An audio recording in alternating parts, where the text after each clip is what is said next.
Competitive এক্সামে জিওগ্রাফির preparation কিভাবে নেব, এই ব্যাপারে অনেকেই আমায় প্রশ্ন করেছে। উত্তর হলো স্মার্ট ওয়েতে ম্যাপ ফলো করে এবং আপডেটেড ইনফরমেশন সহযোগে। যেমন একটা উদাহরণ দিই, যদি বলি ডিপেস্ট পোর্ট অফ ইন্ডিয়া, আগে আনসার হতো বিশাখাপত্তনম, এখন কিন্তু আনসার হয় কৃষ্ণাপট্টনম। কিংবা ধরি, যদি আমায় জিজ্ঞেস করা হয় highest motorable pass in India, একসময় উত্তর হতো খারদুংলা।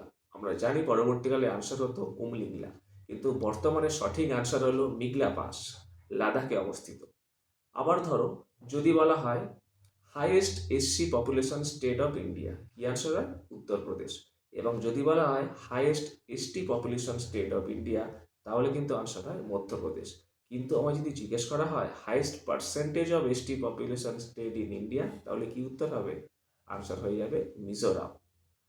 আবার যদি বলা হয় longest road tunnel in India, তাহলে আমরা জানি আনসার হয় চিনারি নাসরি টানেল। এবং যদি আমায় জিজ্ঞেস করা হয় longest railway tunnel in India, তাহলে আনসার হয় পীরপাঞ্জল টানেল। কিন্তু যদি জিজ্ঞেস করা হয় হাইয়েস্ট রেলওয়ে ব্রিজ, তাহলে কি আনসার হবে? আনসার হবে চেনাব ব্রিজ, যেটা প্রায় 1170 ফুট উঁচুতে অবস্থিত জম্মু অ্যান্ড কাশ্মীরে। কিংবা যদি জিজ্ঞেস করা হয় লংগেস্ট রেলওয়ে ব্রিজ, তাহলে কি আনসার হবে?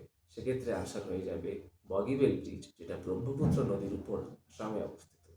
জিওগ্রাফি পরীক্ষার এই রকম আপডেটেড এবং পরীক্ষার উপযোগী ইনফরমেশন পেতে আমাদের সাথে নিম্নলিখিত নাম্বারে যোগাযোগ করুন এবং চ্যানেলটিকে সাবস্ক্রাইব করুন। ধন্যবাদ।